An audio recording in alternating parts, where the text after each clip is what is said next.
es un gozo poder estar acá compartiendo con ustedes en esta mañana, compartiendo juntos la palabra. Y vamos a orar un momento para que el Señor sea tomando control de la reunión y haciendo todo lo que se ha propuesto esta mañana. Padre, yo te doy gracias por tu amor, por tu fidelidad, por tus planes y propósitos, Señor. Y en esta mañana, una vez más, rindo mi vida a ti, declaro tu capacidad sobrenatural sobre mi incapacidad natural. Y te pido, Señor, que esta palabra sea produciendo fruto en cada uno de nosotros, de nuestros corazones, de nuestras vidas, y cumple el propósito pleno para este día. Te doy gracias en el nombre glorioso de Jesús. Amén. Bien, abriendo nuestra reunión pasada, yo cité dos pasajes. El primero era Éxodo 13, 17 y 18. Voy a leerlo brevemente. Y luego que Faraón dejó ir al pueblo, Dios no los llevó por el camino de la tierra de los filisteos que estaba cerca, porque dijo Dios, para que no se arrepiente el pueblo cuando vea la guerra y se vuelva a Egipto. Mas hizo Dios que el pueblo rodease por el camino del desierto del Mar Rojo, y subieron los hijos de Israel de Egipto armados. El otro pasaje fue Lucas 14, 4. Vale, una traducción TLA. Jesús regresó a la región de Galilea, lleno del poder del Espíritu Santo. Iba de lugar en lugar enseñando en las sinagogas, y toda la gente hablaba bien de él, y así Jesús pronto llegó a ser muy conocido en toda la región. Decíamos que en ambos casos, tanto con el pueblo de Israel en el desierto por 40 años, como el pasaje que leí de Lucas 4, que es el Señor Jesús después de la tentación en el desierto, saliendo de la tentación durante 40 días de ayuno, algo pasó en ambos, algo pasó en ellos y salieron diferentes, equipados y listos para hacer aquello que Dios les había encomendado hacer. Fue durante una cuarentena, una de 40 años y otra de 40 días. Hablando de cuarentena, a propósito de cuarentena en la Biblia, deja muy claro la palabra de Dios que para Dios este número 40 días en algunos casos, es un periodo espiritual muy significativo, o espiritualmente significativo, digámoslo más bien. En realidad siempre Dios quiso preparar a su pueblo para sus propósitos, y en la mayoría de los casos se tomó 40 días. Veamos algunos ejemplos. La vida de Noé fue transformada durante los 40 días que pasó encerrado en el arca, en el diluvio. Moisés salió transformado después de estar 40 días en el monte Sinaí. Los espías que fueron enviados para espiar la tierra fueron transformados después de pasar 40 días recorriendo la tierra prometida. David fue transformado después de ser desafiado por Goliat durante 40 días. La ciudad de Nínive fue transformada después de que Jonás estuvo proclamando por 40 días que sería arrasada, y la ciudad se arrepintió. Hubo un cambio allí. Jesús, después de permanecer 40 días en el desierto, salió de allí, como dijimos, llenos del poder del Espíritu Santo. Y los discípulos fueron transformados al estar con Jesús 40 días después de su resurrección. Como les dije, hay otros casos donde fueron 40 años. Mencioné el pueblo de Israel, que fue Moisés, por ejemplo, que estuvo 40 años en el desierto, otro caso, pero que habla de 40 años, para quitar de él todo lo que había recibido de Egipto en 40 años. Así que estuvo 40 años en el desierto para dejarlo listo Dios para poder cumplir con su llamado. Y ya vimos que Israel también pasó 40 años, debieron ser 40 días, pero pasó 40 años y salieron de ahí armados. ¿De qué me habla todo esto? ¿De qué siento que esto tiene que ver? ¿Con qué tiene que ver? Bueno, el encierro en que nos encontramos en este momento, la cuarentena, digamos, es muy similar a un desierto, y lo es particularmente en sentido espiritual. De manera que, siguiendo entonces la dirección del Espíritu Santo en cuanto a la temática que Dios ha puesto en nuestro corazón para este tiempo, y que Susana empezó a compartir el domingo pasado, donde habló de los desiertos de Dios, voy a continuar con un tema llamado el desierto en el plan de Dios. Hoy vamos a entrar en el tema y después vamos a mirar a algunos hombres de Dios que tuvieron que pasar por el desierto. ¿Por qué Dios los llevó al desierto? A tratar de responder esa pregunta. ¿Y qué hizo Dios con ellos en el desierto? Vamos entonces al libro de Génesis, cuyo nombre significa comienzo, principio. Y como dijo un hombre de Dios acerca del mismo, no solamente es el libro que nos narra el comienzo de la creación de Dios, sino que es el libro de todos los principios de Dios, es el libro de todos los comienzos de Dios, Y allí se encuentra revelado ya desde este libro de Génesis. Todo principio espiritual que ha de ser manifestado a través de toda la Escritura, digamos, encuentra su primera revelación o su primera expresión, o podríamos decirlo mejor de esta manera, la razón inicial de su manifestación. Y aparece allí en Génesis, así que esto es algo muy interesante. Para comprender entonces mejor estos principios, obviamente hay que mirarlos por donde arrancan, por donde comienzan. Uno de los principios entonces de Dios por toda la Biblia, una de las cosas que vemos que Dios usa y que es parte de la vida de todo creyente es el desierto. Y la primera manifestación del desierto se encuentra en el libro de Génesis. Este es un detalle tal vez que pueda parecer muy sencillo, pero me parece que es válido y que debemos tenerlo en cuenta, que al principio de la creación no había desiertos por ninguna parte. Vamos a leer entonces Génesis 1:11. Después dijo Dios: produzca la tierra hierba verde, hierba que dé semilla, árbol que dé fruto según su género, que su semilla esté en él sobre la tierra. Entonces todo lo que al principio existía sobre la faz de la tierra no da ni la menor idea, ni por asombro, de que hubiese o no muestra que hubiera partes desérticas o lugares que fuesen completamente desérticos. Ahora bien, estoy hablando solamente en este momento de la creación física de Dios, pero esa parte física nos va a mostrar también un principio espiritual, porque también las cosas físicas de Dios, la creación de Dios normalmente expresan realidades espirituales. Y hay algo detrás de las cosas que vemos simplemente que nos quieren mostrar cosas también. Hay algo detrás de esas cosas. Por eso la palabra dice en Romanos 1 que lo invisible de Dios, su eterno poder y su divinidad se hacen claramente visibles ¿a través de qué? A través de las cosas que han sido creadas, a través de lo natural. Lo primero que debe quedar claro entonces es que no había desiertos por ninguna parte cuando Dios creó el mundo. Hizo la tierra de tal manera, como leíamos ahora, que produjera hierba verde. Por algo también aún en el día de hoy le llaman el planeta verde a la tierra. Ahora, ¿cuándo nacen o se mencionan los desiertos? Es la pregunta, ¿cuándo nacen o se mencionan por primera vez? Vamos a Génesis 3, versículos 17 y 18. Acompáñenme por favor allí. Dice allí: y al hombre dijo: por cuanto obedeciste a la voz de tu mujer y comiste del árbol de que te mandé diciendo, no comerás de él, maldita será la tierra por tu causa, con dolor comerás de ella por todos los días de tu vida. Espinos y cardos te producirá y comerás plantas del campo. Entonces, precisamente en el primer momento, en el preciso momento en que el hombre es echado del Edén, después de su caída, se menciona esto, no con la palabra desierto específicamente, pero sí con su implicación, pues se describe lo que ha de ser un desierto. No se conocía, pero es obvio que se está mencionando aquí. ¿Por qué? Cuando dice, ahora la tierra te va a producir espinos y cardos, cosas que normalmente se dan ¿dónde? En los grandes desiertos o las zonas desérticas. Ahora, lo interesante, repito, es que el desierto viene después de la caída del hombre, no antes. Es verdad, porque el pecado trajo maldición no solamente sobre el hombre y la mujer, sino sobre la creación, toda la creación, incluyendo la tierra. Cayó una maldición, la maldición del pecado sobre todo lo creado. Pero lo que nos interesa aquí es el significado especial de lo que estoy diciendo, de lo que estamos compartiendo. Uno podría creer equivocadamente que el desierto está relacionado con el pecado del hombre, o que como parte del plan de Dios, Dios lo ha diseñado para tratar con el pecado del hombre, pero esto no es así. Porque más adelante, cuando Dios expulsa al hombre y a la mujer del Edén, nos muestra claramente cómo Dios empezó a tratar con el pecado de ellos. Cuando dice que Dios les hizo túnicas y los vistió.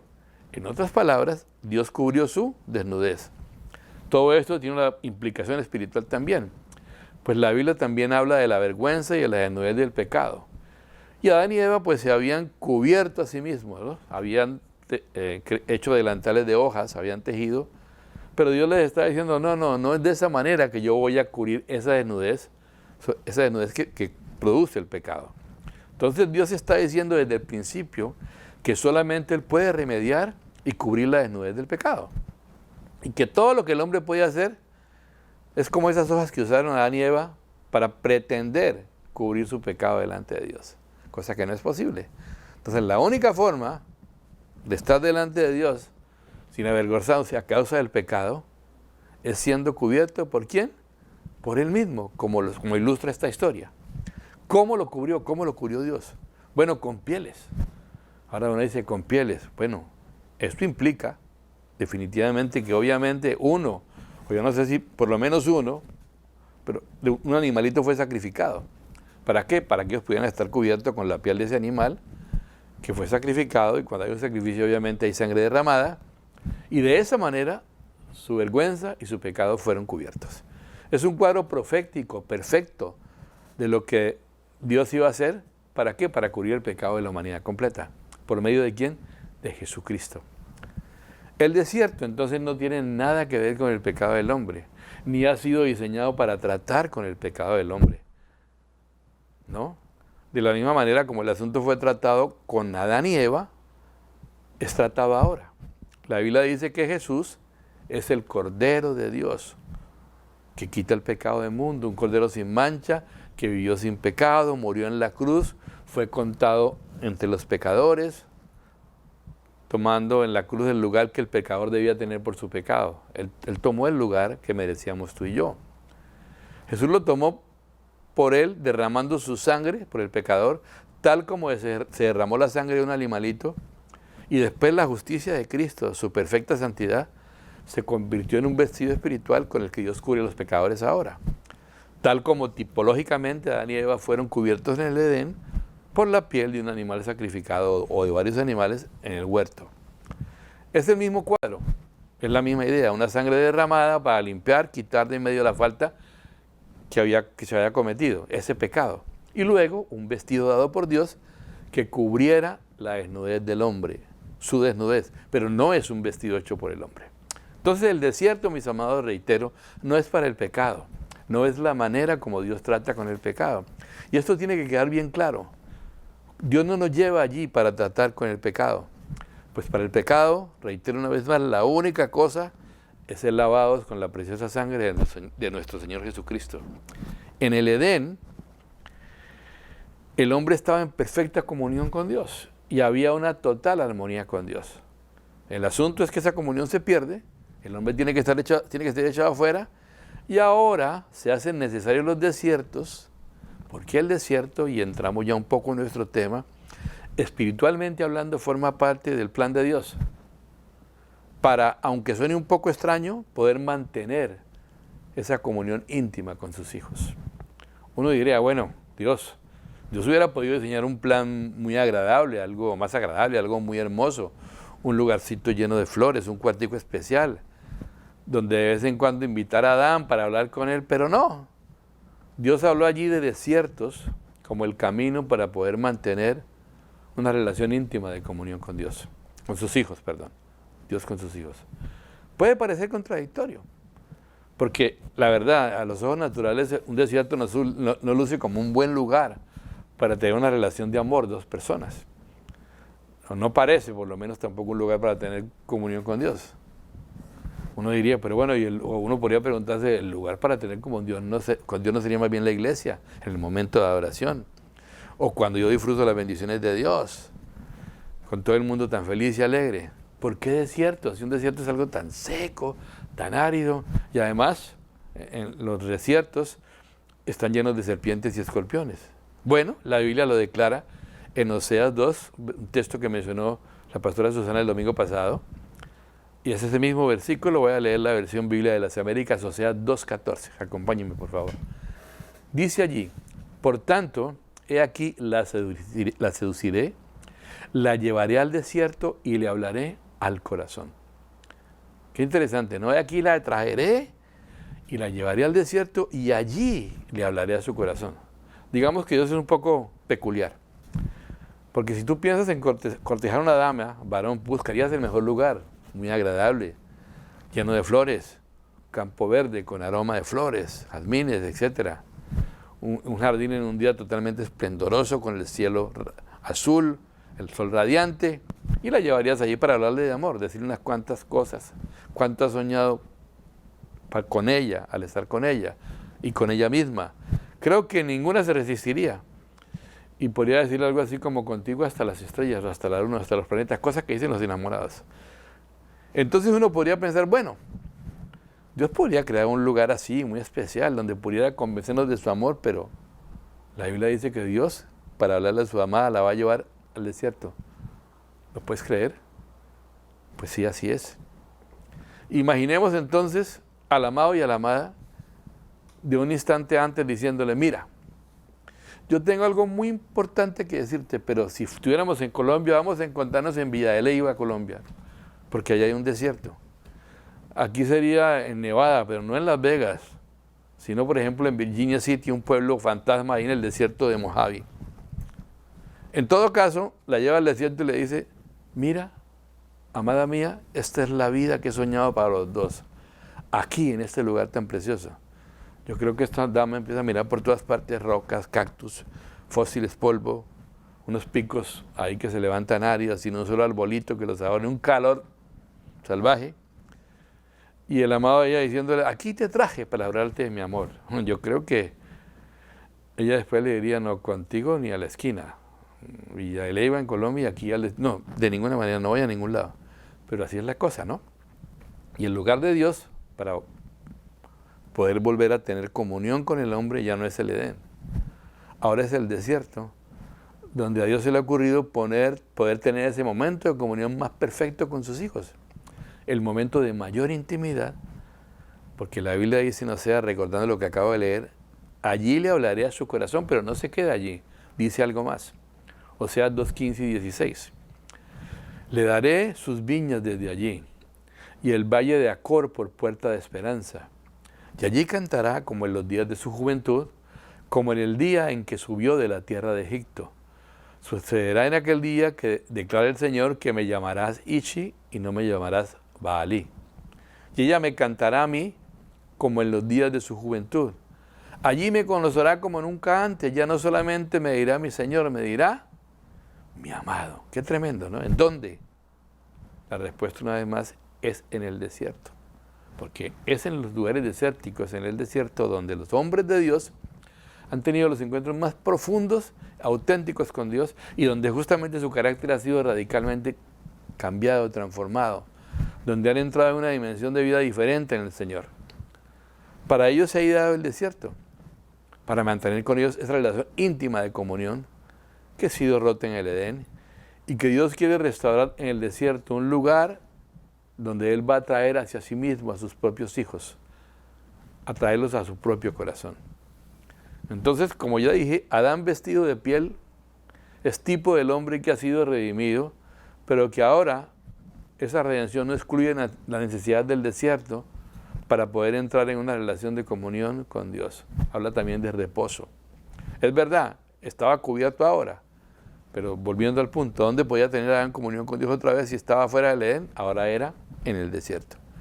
Así que el desierto es un camino, repito, que Dios usa para atraer el corazón de sus hijos hacia sí mismo. Hay un detalle interesante para enfatizar esto que he dicho en Génesis 4. En Génesis 4, 1 y 2, vamos a leer Génesis 4, 1 y 2, y dice así la Biblia. Conoció Adán a su mujer, Eva, la cual concibió y dio a luz a Caín, y dijo, por voluntad de Jehová he adquirido varón.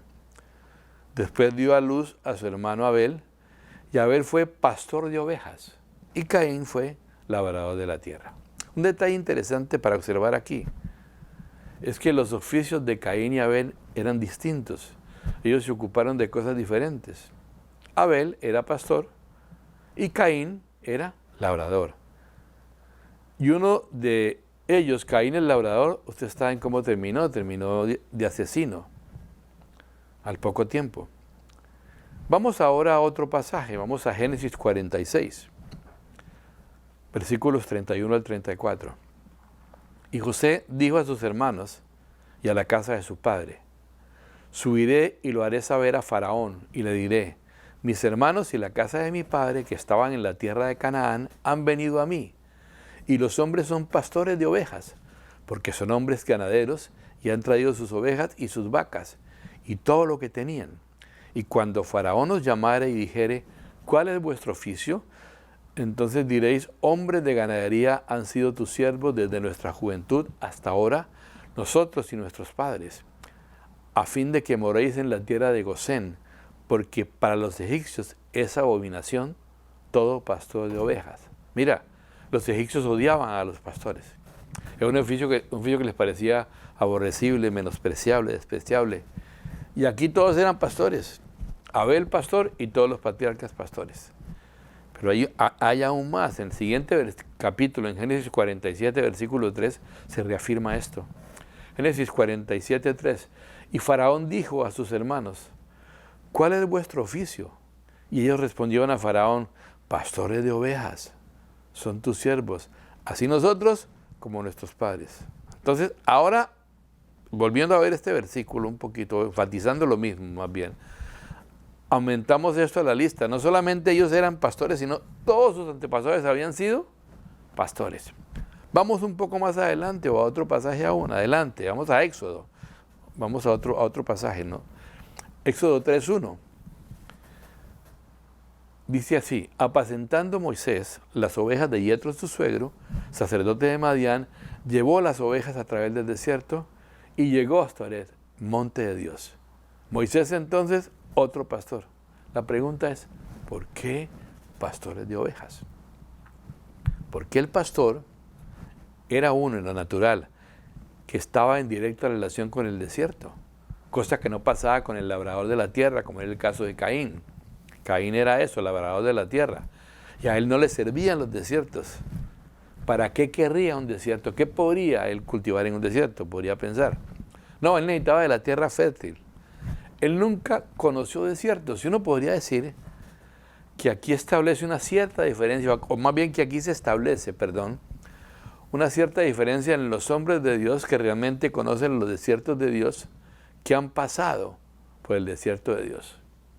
Hay una cierta diferencia en ellos. Me impresiona el hecho que desde el principio hay como un cierto patrón, la necesidad de ser pastor en la Biblia, ¿no? Como oficio. ¿Por qué? ¿Será que solo por el oficio? No, yo pienso que hay algo más allí. Es por el hecho justamente del contacto permanente del pastor con la vida del desierto. Moisés no era pastor al principio, ¿recuerdan? Y Dios lo hizo pastor, para que él pudiera conocer también esa misma vida del desierto que sus padres habían conocido. Caín no la conoció. Qué interesante, ¿no? Caín fue el asesino de Abel. Caín fue el que después salió de su casa y se convirtió solamente en un hombre errante por toda la faz de la tierra, a causa de su pecado. Y vemos, además, como ya dijimos, que los egipcios estiman como abominable el oficio del pastor. Así que aquí es algo interesante. Mira, la gente que es egipcia, espiritualmente hablando, en este caso ya, no tiene nada que ver con el desierto.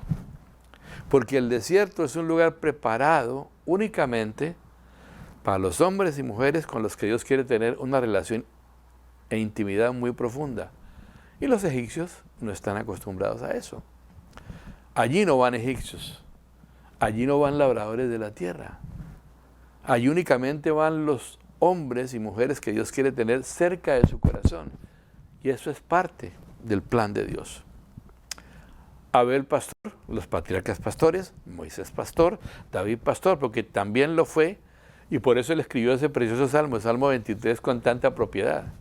Y aún hay otro más, el príncipe de todos los pastores, cuando decía, Jesús, yo soy el buen pastor, un hombre también habituado a los desiertos. Todo esto lo digo solamente para que tengamos una idea inicial de por qué el desierto, es necesario en la vida de un hijo de Dios. Después veremos más adelante que hay diferentes tipos de desiertos, pero estamos hablando de los desiertos de Dios, que son parte del propósito de Dios en la vida de sus hijos. Porque, repito, es un lugar al que Él va a atraernos y a hablarnos profundo al corazón. Recorreremos entonces las vidas de algunos hombres de Dios y a observar qué les pasó. De pronto alguien puede estar preguntando, bueno, y espiritualmente hablando, porque ya hablamos de lo que es un desierto, más o menos tenemos, o todos tenemos una idea de lo que es un desierto en lo natural. ¿Qué es un desierto espiritualmente hablando? Bueno, hay ciertas similitudes con un desierto natural o físico. Es un lugar seco, un lugar sin vegetación, un lugar caliente, un lugar árido, un lugar donde hay poca agua, un lugar muy difícil. ¿Y cómo podría saber yo que estoy en un desierto espiritualmente hablando? Bueno, cuando miro a mi alrededor y no veo toda esa frescura, ¿verdad? Y no veo verdor de las cosas que me rodean espiritualmente hablando, me siento seco, ¿verdad? Otra peculiaridad, del desierto es que no tiene habitantes. En el desierto natural solamente hay nómadas. Y lo digo porque también hay cristianos que se han vuelto algo así, habitantes del desierto. Uno les pregunta cómo están y una de dos, están continuamente peleando contra un espíritu, contra el diablo, o metidos en el desierto, o en problemas con una carga terrible, pero nunca uno puede ver que están en bendición, en paz o en gozo. ¿Cómo estás hoy, mi hermano? Pues hoy amanecí luchando con el espíritu de tal cosa. Ayer luché contra el de tal otra cosa. Y hoy me levanté contra el de esto. ¿Y cuál sigue en tu lista? Bueno, pues vamos a ver qué me toca mañana. ¿Cómo estás ahora? En un desierto. Pero hermano, hace como un año me dijiste que estabas en el desierto. ¿Es otro? No, hermano, es el mismo. Lo que pasa es que, bueno, Dios me trata mucho a mí, entonces tú sabes, ¿no? O bien está de desierto en desierto o se la pasa peleando con el diablo. Lo menciono solamente porque hay casos así. Y aunque la Biblia nos exhorta a no ignorar las maquinaciones de Satanás, como dice la Escritura, tampoco nos dice que nuestra vida debe estar centrada en Él, sino en Dios, ¿verdad? En Jesús. En todo caso, todo hombre de Dios ha tenido que pasar por desiertos y vamos a empezar a mirar el primero de ellos. Vamos a mirar a Moisés. Y vamos a leer Hechos 7, 20 y 21. En aquel mismo tiempo nació Moisés y fue agradable a Dios, y fue criado 3 meses en la casa de su padre. Pero siendo expuesto a la muerte, la hija de Faraón le recogió y le crió como a hijo suyo. Hay aquí un primer detalle de Moisés, criado en toda la sabiduría de los egipcios durante 40 años. Esto es toda una obra de carpintería, ¿no? Imagínense que preguntémonos qué piensan ustedes que estaban formando de Moisés, qué querían hacer de Moisés. Bueno, ellos querían simplemente formar un príncipe egipcio. Aunque su sangre era hebrea, su mente y su corazón en 40 años se volvieron absolutamente egipcios. Él podía tener la sangre de sus hermanos, pero tenía también la mente de los esclavizadores de sus hermanos y el corazón de los esclavizadores de sus hermanos. Y esa es la primera cosa bien interesante que hay aquí. ¿Qué piensan ustedes que le decían continuamente a Moisés durante esos 40 años? Por un lado, tenían que enseñarle a ser un hombre fiero, a defenderse por su propio brazo, a no tener reparo en sacar una espada y a golpear, herir o matar a una persona, cuando esa persona se oponía a sus deseos, a sus decisiones. Porque él tenía que llegar a ser algún día el faraón. También, para eso lo estaban preparando. Había otro en la línea de sucesión, pero él estaba siendo formado con la mentalidad de un faraón para Egipto. Y eso estaba en el corazón de él, todo el tiempo. ¿Ustedes creen que 40 años no logran formar toda una vida, formar una mentalidad completa, formar una actitud completa en el corazón? Definitivamente sí. Bueno, esto fue lo que pasó con Moisés. Le enseñaron a ser un hombre fiero, un hombre terrible, un hombre implacable, sin misericordia, quien sencillamente debía ordenar, y si alguien no acataba sus órdenes, él debía hacer algo con respecto a esa persona. Yo creo que por ningún lado le enseñaron humildad, no creo. Además de eso, los egipcios también tenían sus propias costumbres, sus dioses, su idea religiosa, su propia formación. Y el punto clave aquí es que todo esto lo inculcaron en la mente y en el corazón de Moisés. Y por eso Moisés era un perfecto egipcio, un príncipe egipcio. Hechos 7:22 nos los afirma. Y fue enseñado a Moisés en toda la sabiduría de los egipcios, y era poderoso en sus palabras y obras. Un perfecto egipcio. El versículo siguiente, Hechos 7:23, continúa con la historia. Cuando hubo cumplido la edad de 40 años, le vino al corazón el visitar a sus hermanos, los hijos de Israel. Él sabía que era hebreo de sangre, ¿no? Sin embargo, pues permanecía entre los egipcios. El versículo 24 ahora. Al ver que a uno que era maltratado, lo defendió, hiriendo al egipcio, vengó al oprimido. Aquí vemos a Moisés el egipcio en plena acción. Su sangre, pues gritó porque vio que un egipcio estaba maltratando a un hermano suyo de sangre, pero su mente y corazón eran egipcios. Y él no pudo actuar allí como un hebreo al defenderlo, sino que actuó como otro egipcio. ¿Y qué fue lo que hizo? Este no me sirve, así que la única cosa que debo hacer con él es despacharlo, ¿no? Un problema menos. ¿Qué más dice después en el versículo 25? Pero él pensaba que sus hermanos comprendían que Dios les daría libertad por mano suya, mas ellos no lo habían entendido así. Qué detalle tan interesante, ¿no? Se dice que no se sabe en qué momento, antes de la zarza ardiente, antes de su escena en ese monte Horeb, él conocía definitivamente cuál era su llamamiento. ¿Cómo lo conocía? Bueno, la Biblia no lo dice. Moisés era conocedor de su llamado. Pero como era un egipcio de corazón, un egipcio de mente, tal vez él pensaba, miren, esto es un ejemplo de cómo Dios los va a librar por mi mano. Vean, este es solamente uno. Pero miren, como yo voy a ser el que los va a sacar de Egipto de esta esclavitud, miren cómo lo voy a hacer, cómo voy a ser yo el que lo va a sacar de esta esclavitud. Él sabía su llamado. Voy a repetir esa parte. Miren, este es un ejemplo de cómo Dios los va a librar por mi mano.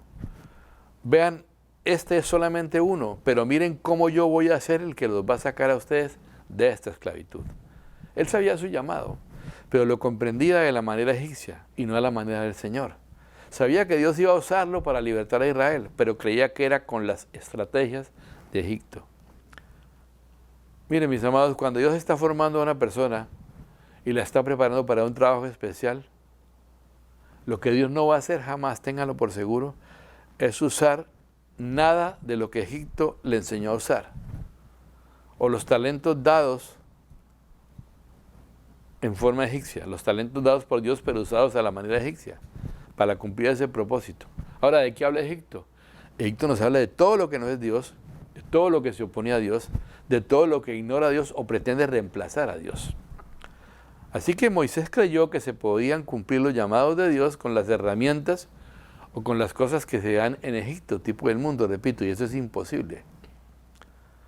Ojo, yo no me refiero a los dones o habilidades que el mismo Dios nos ha dado, sino a las maneras y motivos al usarlos, que han sido pervertidas por el diablo.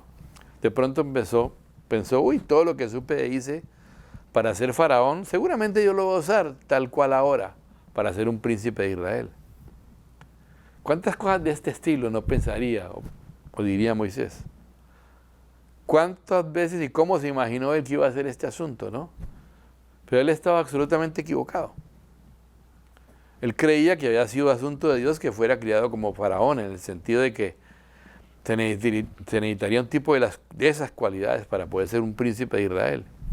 ¿No les parece a ustedes que sería una buena idea, muy lógica esa? Uy, ese hombre, un hombre como Moisés, ese es el preciso para nosotros. Así pasa ahora, ¿no? Cuando llega alguno Moisés a las iglesias, yo soy aquí vengo, ese es, diría alguno, y otro diría ese es. Miren, miren, miren cómo se preparó, miren todo lo que sabe, miren todo lo que tiene, miren toda su experiencia, sus capacidades. Ese es un hombre que nos sirve para acá. Este mínimo de una vez debe ser el copastor de la iglesia, porque alguien así es lo que necesitamos ya aquí. Y no ese hombrecito de por allá que no ha experimentado todo eso, lo que es ser criado en la corte del faraón.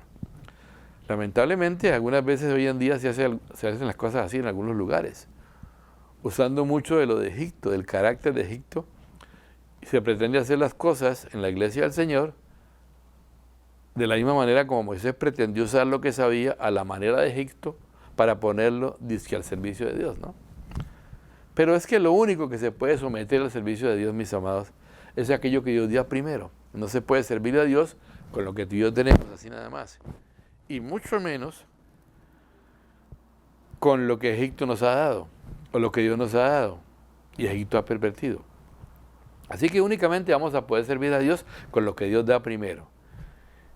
Y de Dios, en ese momento Moisés no tenía prácticamente nada, pero de Egipto sí, 40 años que se reflejaban en su mente, en su corazón, sangre hebrea, sí, pero lo demás, un egipcio más.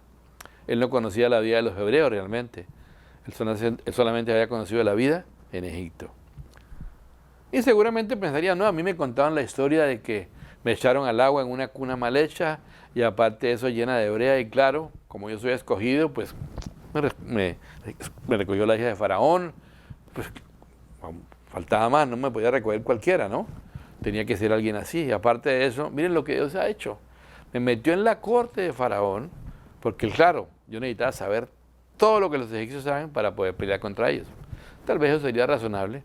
Entonces, ¿quién más sino yo? Yo sé todo lo que se tiene que saber en este mundo. Más allá no hay nada más. Así que soy la persona indicada. Pero miren lo que pasa. Versículo 26, Hechos 7, 26. Y al día siguiente se presentó a uno de ellos que reñían y los ponía en paz diciendo, varones, hermanos sois, ¿por qué os maltratáis el uno al otro? Y aquí aparece Moisés en toda su sabiduría, este egipcio que se las da de hebreo, aunque de sangre sí lo era, el que el día anterior había matado al otro y ahora dice, varones, hermanos sois, ¿por qué os maltratáis el uno al otro? Y está tratando como de posicionarse y apersonarse de su papel. Yo soy el libertador. Entonces, aquí vengo con otro plan, hasta de pronto político era el hombre. Bueno, políticos de los que solemos conocer, no todos, gracias al Señor, hay secciones muy honrosas. Hechos 7, 27 al 29. Entonces el que maltrataba a su prójimo le rechazó diciendo, ¿quién te ha puesto por gobernante y juez sobre nosotros?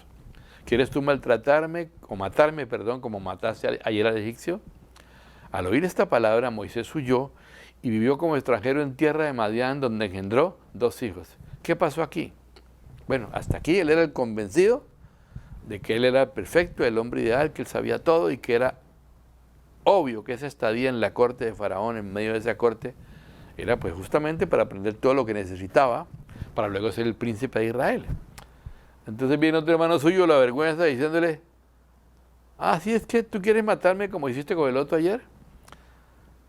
Y sale corriendo, huye de Egipto a causa de su crimen, que fue descubierto, y huye básicamente por temor. Y pienso que tal vez de otra manera Moisés no hubiera salido de Egipto. En la mente, él se lleva a Egipto, en el corazón se lleva a Egipto, y las costumbres también en cada célula. Entonces, célula de su cuerpo. Entonces, ¿qué es lo que Dios tiene que hacer? ¿Qué tiene que hacer? Dios le está diciendo, mira Moisés, ¿tú crees que estabas allá porque es así como tú me vas a servir? Y que lo de Egipto es lo que yo necesito.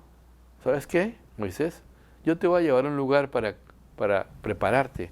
Voy a llevarte al desierto porque tengo que ponerte en un proceso de desintoxicación de todo lo que es Egipto.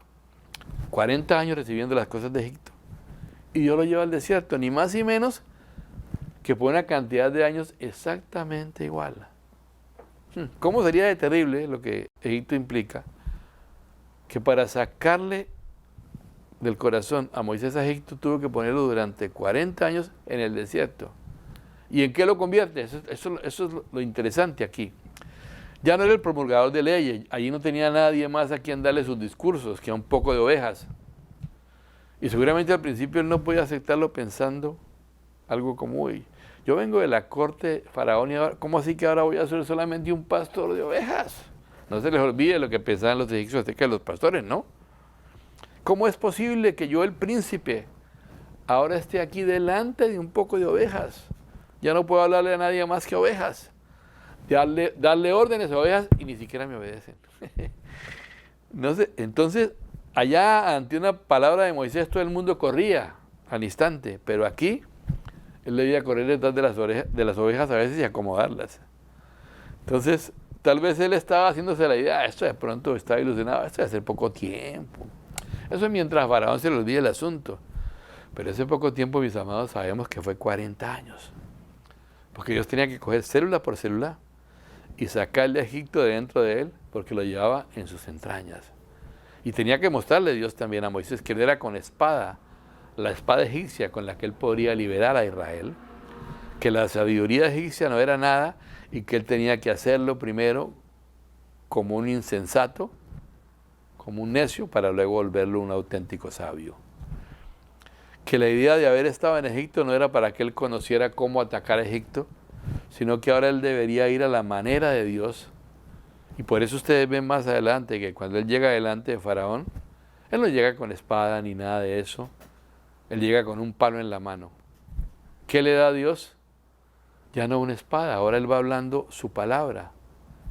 Y vienen todas estas manifestaciones, un día el agua se convierte en sangre y el otro día vienen mosquitos de todas partes como una nube, luego una nube de langosta, después piojos, luego mosca, granizo, hasta finalmente la muerte de los primogénitos de la que hemos hablado en estos días. ¿Qué le está diciendo Dios a Moisés? No necesito la sabiduría egipcia ni las estrategias egipcias, no necesito nada de Egipto. Y por eso antes de que Moisés pudiera conocer las obras de Dios y cumplir las obras de Dios, se lo llevó 40 años al desierto, para sacarle a Egipto del alma, de la mente, del corazón y hacerle un príncipe de Israel. Nosotros también venimos de Egipto, aunque tal vez no seamos príncipes de Egipto. Y el desierto tiene como parte de su propósito sacarnos también a Egipto, tipo del mundo de nuestra mente y nuestro corazón. Y uno de los problemas mayores que tenemos es que normalmente la vida cristiana se asocia con todo menos con desiertos. Por otra parte, la palabra dice que mientras iban por el camino, hablando del pueblo de Israel, mientras iban por el camino, el pueblo de Israel se desanimó. Pero entiendo aquí algo más, se desanimaron porque no entendían el camino de Dios. Ellos creían que el camino de Dios, o creyeron, pensaron que el camino de Dios era otra cosa. Ellos no asociaron el camino de Dios con pasar por la mitad del Mar Rojo, con atravesar un desierto, con tener que recibir maná del cielo, con tener que pelear con gigantes. Y normalmente uno no asociaría ninguna de estas cosas con el camino de Dios. Uno diría, no, esto no puede ser el camino de Dios. Tiene que ser de otra forma, ¿verdad? Como no comprendían el camino, se desanimaron a causa del camino.